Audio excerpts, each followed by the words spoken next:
Oke, baik. Assalamualaikum warahmatullahi wabarakatuh, Pak. Waalaikumsalam. Dengan Pak Isep Denny Herdian, sebagai Kepala Puskesmas Sangkali, Sangkali. Tasikmalaya. Ya.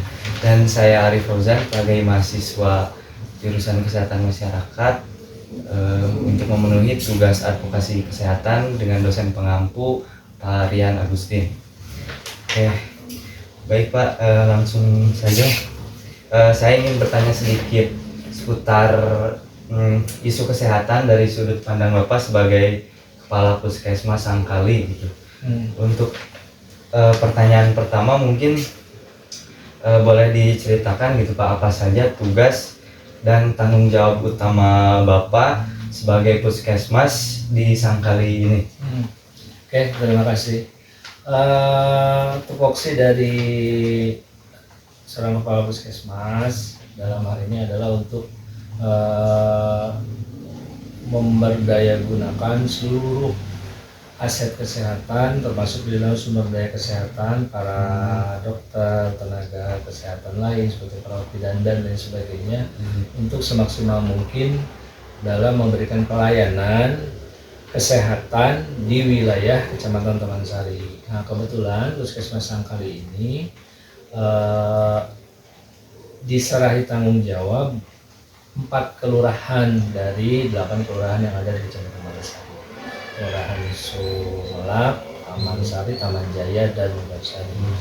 Jadi saya berusaha memaksimalkan mungkin bagaimana agar rekan-rekan kesehatan di Puskesmas itu bisa memberikan pelayanan kesehatan secara optimal ke masyarakat. Bukan hanya di masalah pengobatannya saja, tetapi di masalah pencegahan, preventif, promotif, kuratif, dan lain sebagainya. Nah, ini berlaku untuk seluruh siklus kehidupan manusia dari mulai dia lahir sampai ke meninggal, seperti itu.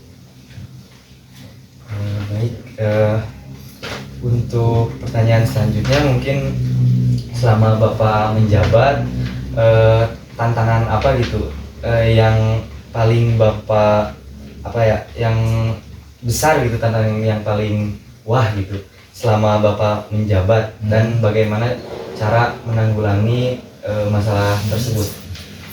Tantangan yang terberat yang saya alami selama di sini itu tentu pada saat mulai COVID ya, COVID-19 2010 kita sudah mulai ada masuk kasus itu di wilayah kami. Nah, dari situ tantangan yang terbesarnya itu adalah bagaimana caranya kita bisa mengedukasi masyarakat agar segera terbiasa dengan kondisi new era gitu ya, pada saat itu dengan adanya pembatasan bersyarat, terus adanya kebiasaan yang harus dilaksanakan oleh masyarakat yang sebelumnya belum ada, seperti kebiasaan cuci tangan, menjaga jarak, dan lain sebagainya. Nah, juga yang terberat pada saat itu adalah bagaimana kita mengedukasi masyarakat agar mereka paham bahwa penyakit ini ada dan berbahaya. Soalnya pada saat itu kan berkembang yang paling mencuat itu adalah sikap skeptis masyarakat yang mengatakan bahwa COVID itu tidak ada dan beberapa penolakan lain. Apalagi disertai dengan adanya kewajiban harus divaksin. Nah, itu penolakan dari masyarakatnya itu cukup besar ya. Tidak semuanya memahami maksud dan tujuan baik dari pemerintah pada saat itu untuk memberikan perlindungan kepada masyarakat berupa imunisasi vaksin pada saat itu. Tapi alhamdulillah kami dalam hal ini bekerja sama dengan lintas sektor, khususnya dengan pihak kecamatan, kelurahan, kepolisian, juga dari TNI. Alhamdulillah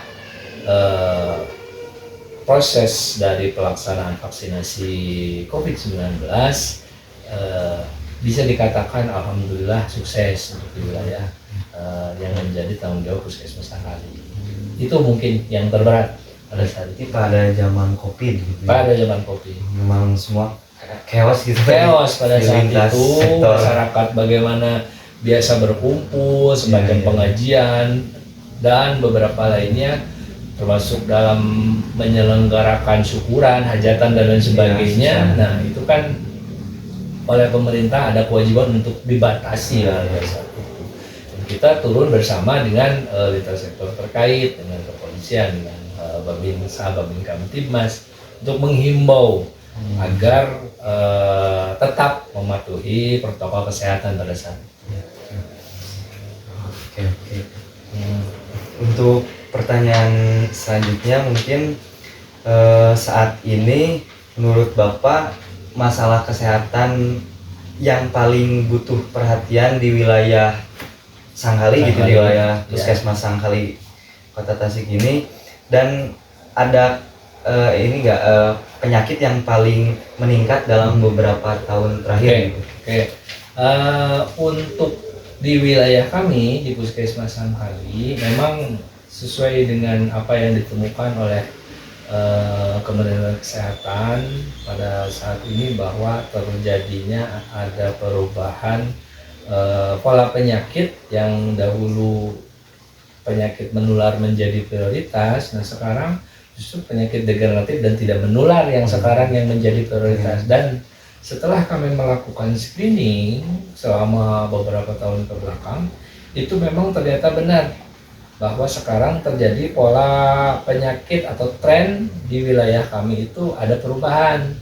Penyakit yang menjadi trending saat ini itu adalah penyakit hipertensi dan diabetes ya di wilayah kami, dan ini menjadi prioritas sesuai dengan arahan dari pusat bahwa memang kasus penyakit tidak menular ini harus dilakukan screening, wajib minimal 1 penduduk 1 kali dalam 1 tahun.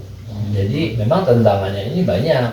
Di wilayah kami itu kurang lebih jumlah penduduk ada di angka 30.000 lebih, dan minimal mereka harus berkontak dengan tenaga kesehatan untuk memeriksakan dirinya, melaksanakan screening itu minimal 1 kali dalam 1 tahun. Nah, ini juga sejalan dengan kebijakan pemerintah. Dalam hal ini ada cek kesehatan gratis yang coba digulirkan oleh Bapak Presiden kemarin.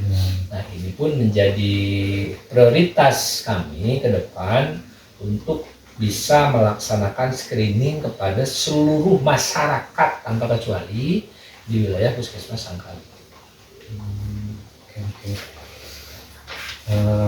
Untuk pertanyaan selanjutnya mungkin ada ini nggak Pak, program unggulan yang dijalankan di Puskesmas ini khususnya di bidang kesehatan masyarakat gitu yang langsung berkaitan, dan gimana sih cara melibatkan masyarakatnya langsung dalam program yang sedang dijalankan oleh Puskesmas ini gitu. Khusus untuk program kesehatan yang melibatkan kemasyarakatan, Puskesmas Sangkali pernah beberapa kali membuat sebuah inovasi. Nah, salah satunya, bahkan bukan salah satunya, 2 diantaranya pernah menjadi salah satu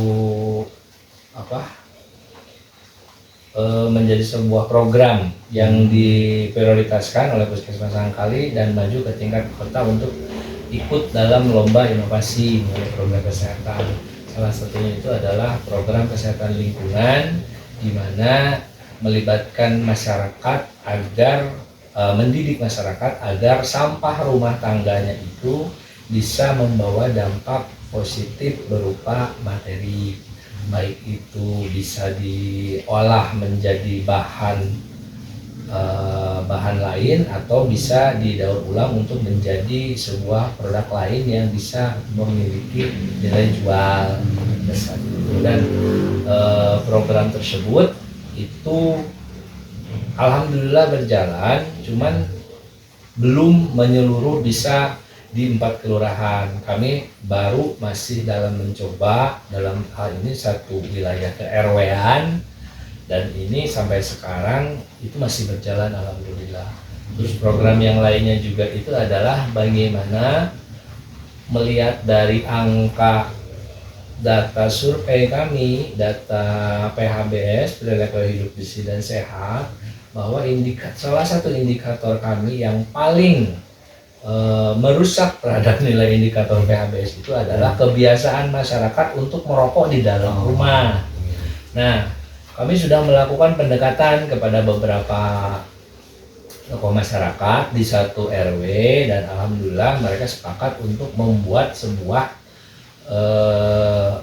pojok rokok tersendiri di KRW tersebut, sehingga masyarakat di wilayah KRW tersebut itu tidak ada lagi yang merokok di dalam rumah. Nah, dua inovasi ini yang kami coba terapkan, masih kami dalami, dan seandainya ini bisa sukses dan berjalan dengan baik, ini bisa coba diimplementasikan ke RW-RW yang lain.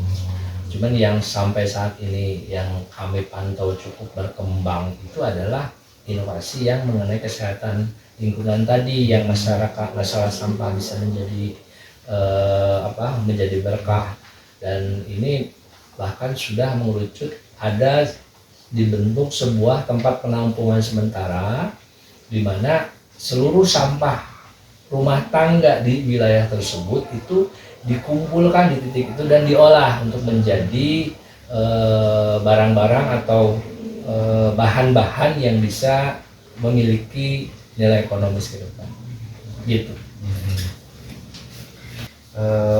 Untuk pertanyaan terakhir mungkin ya Pak, strategi apa gitu yang dipakai puskesmas ini dalam menjangkau masyarakat yang kesulitan akses dalam pelayanan kesehatan, misalnya karena entah jarak gitu atau mungkin berkendala ekonomi gitu. Betul. Salah satu tantangan terbesar puskesmas Sangkali itu adalah luas wilayah, ya, luas wilayah yang cukup luas, termasuk kecamatan yang terluas di Kota Tasik, juga kekurangan akses transportasi umum. Jadi seluruh wilayah yang ada di sini itu akses transportasi umumnya itu kurang, ya. Salah satu tantangan ini memang menjadi kendala. Terlepas dari kepemilikan kartu BPJS, bahwa yang bersangkutan itu seandainya memiliki kartu BPJS bisa diberikan pelayanan kesehatan gratis secara sebaik-baiknya di puskesmas, tetapi karena jarak dan tidak ada transportasi itulah yang menghambat. Jadi berobatnya gratis tapi transportnya mahal gitu ya. Nah, ini menjadi kendala. Nah, salah satu terobosan yang kami laksanakan itu adalah yang pertama, kami melibatkan kami dibantu dalam hal ini untuk di wilayah kami itu adanya puskesmas pembantu yang dilokasikan di beberapa kelurahan. Kebetulan puskesmas kami dibantu oleh dua puskesmas pembantu, yang satu di Kelurahan Taman Sari dekat TPA Ciangir, yang satu di Kelurahan Mugarsari, letaknya di sebelah kantor kelurahan. Nah, itu bisa lebih mempermudah akses masyarakat sehingga tidak terlalu jauh. Nah, untuk beberapa wilayah yang tidak memiliki akses domisili dekat, itu kami mencoba membuat sebuah kebijakan, yaitu dengan menghadirkan pelayanan puskesmas di posyandu. Jadi mindset posyandu hanya untuk pelayanan bayi balita timbang berat badan saja, tetapi dengan hadirnya integrasi layanan primer atau ILP, sehingga posyandu sekarang itu bisa memberikan pelayanan akses kesehatan secara full di posyandu tersebut. Jadi masyarakat umum bisa berobat di sana, bisa memeriksakan kesehatannya, juga bisa berkonsultasi dengan tenaga kesehatan.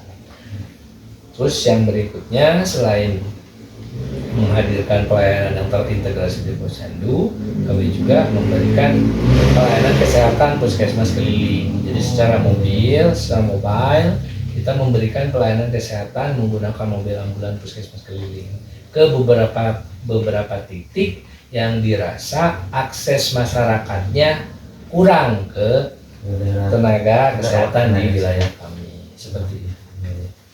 Mungkin dicukupkan sekian gitu Pak. Terima kasih atas waktunya gitu. Mohon maaf bila lagi sibuk atau apa-apa, tidak masalah.